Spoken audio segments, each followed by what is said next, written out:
দিনে দুপুরে ডাকাতির ঘটনা চলন্ত বাসে ব্যাপক চাঞ্চল্য কোচবিহারে।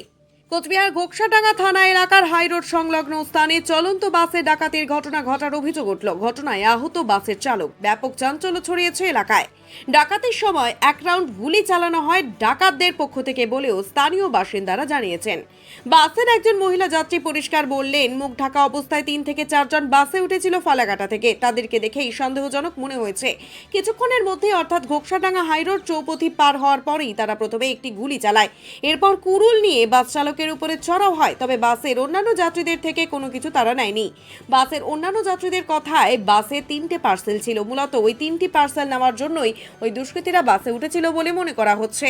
ঘটনায় আহত বাস চালককে কোচবিহার মহারাজা জিতেন্দ্র নারায়ণ মেডিকেল কলেজ ও হাসপাতালে ভর্তি করা হয়েছে। চালক জানান, গাড়িতে কারো কোনো ক্ষতি হয়নি। দুষ্কৃতীরা 4 থেকে 5টি ব্যাগ নিয়ে নেমে গেছে। গাড়িটি নবদ্বীপ থেকে কোচবিহারের দিকে আসছিল।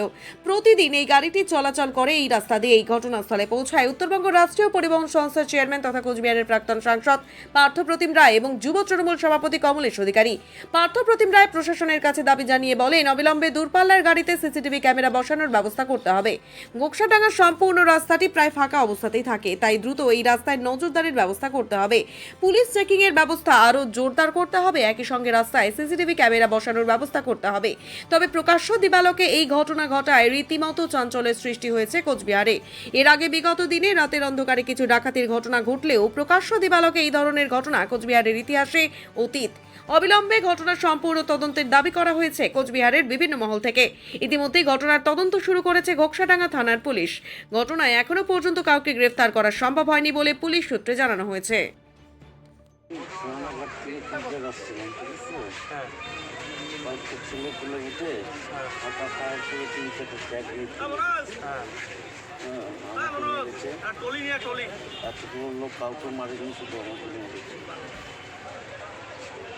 ওরা কয়জন ছিল? আমি 2-3 জনকে দেখেছি। আপনাকে কি দিয়ে মেরেছে? আমাকে একটা কুড়ালের ডাটাতে মেরেছে, ওইখানে একটা লাঠি দিয়েছে, আর ওই দুটোর মধ্যে জোরে বসে দিয়েছে। আপনার নাম কি? আসলে আচ্ছা, আপনি কি গাড়ির দ্বিতীয় ড্রাইভার? আমি ফার্স্ট ড্রাইভার। First driver. আচ্ছা আচ্ছা, কি কি নিল ওরা?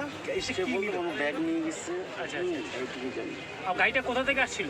রানাঘাট থেকে। রানাঘাট থেকে কোচবিহার। ঠিক আছে। ওটা ফালাকাটার ঠিক কোথা থেকে উঠলো আমি ঠিক এক্স্যাক্টলি বলতে পারছি না। তো ওরা ওঠার পরেই মানে মাস্ক পরা ছিল ছেলেগুলো, মাথা ঢাকা ছিল, ওদের দেখেই সাসপিশিয়াস মনে হচ্ছিল। তারপর ওরা যখন উঠলো কিছু মানে ঘোকসাডাঙ্গা পার হওয়ার পরেই ওরা সামনের দিকে আসছে। একটা ছেলে হাত আমার এখানেও লাগলো। ওরা এগিয়ে আসলো, আসার পরেই ওরা মানে ফায়ারিং মানে বন্দুক দিয়েই করছে, ফায়ারিং করলো। একটা ছেলে কুড়ুল নিয়ে দাঁড়িয়ে আছে, বলছে কেউ যদি চিৎকার করো তাহলেই মারবো। মানে খুবই ওরা ইয়ে করছিল। তারপরে ওরা ফায়ারিংও করলো।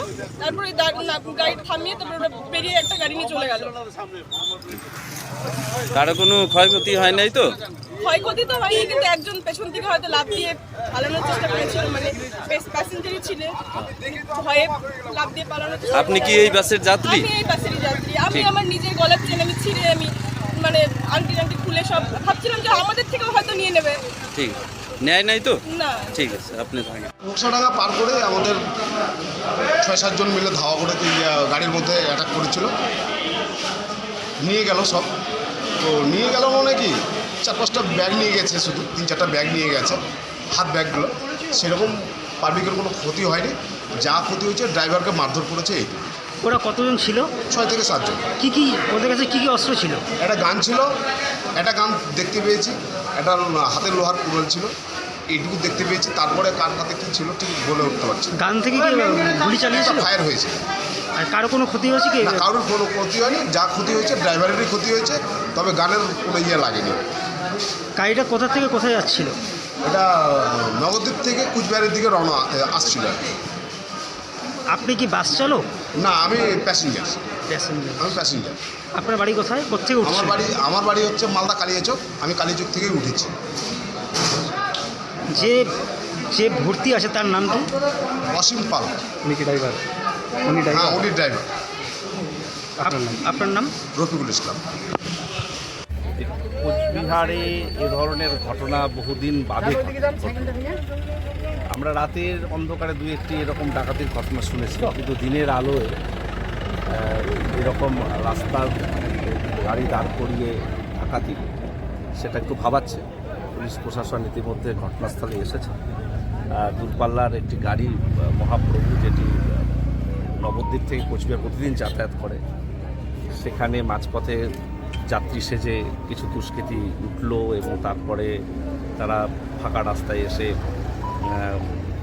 ড্রাইভারকে মারধর করে, খালাসিকে মারধর করে যাত্রীদের জিনিসপত্র ছিনিয়ে নিয়ে পালিয়ে গেল।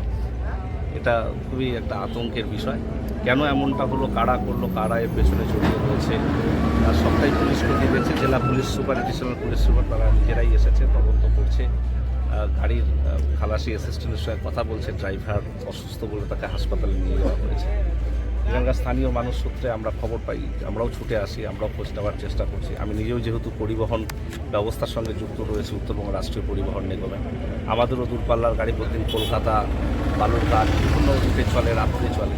তো আমরাও ওটা ভাবছি যে আগামী দিনে পুলিশের সঙ্গে কথা বলে কী রকম পদক্ষেপ বা কী রকম প্রিকশনস নেওয়া যায়, অর্থাৎ গাড়িতে সিকিউরিটির অ্যানাউন্সমেন্ট রাখা, সিসিটিভির সংখ্যা বাড়ানো এবং প্রত্যেকটা পুলিশ স্টেশন এবং জেলা পুলিশের সঙ্গে যোগাযোগ রাখা, রাত্রি গাড়িগুলোর গতিবিধির উপর তারাও যাতে নজরদারি রাখে, এই বিষয়টা নিয়ে আমরা ভাবছি এবং পরিকল্পনাকে বাস্তবায়ন করতে হবে।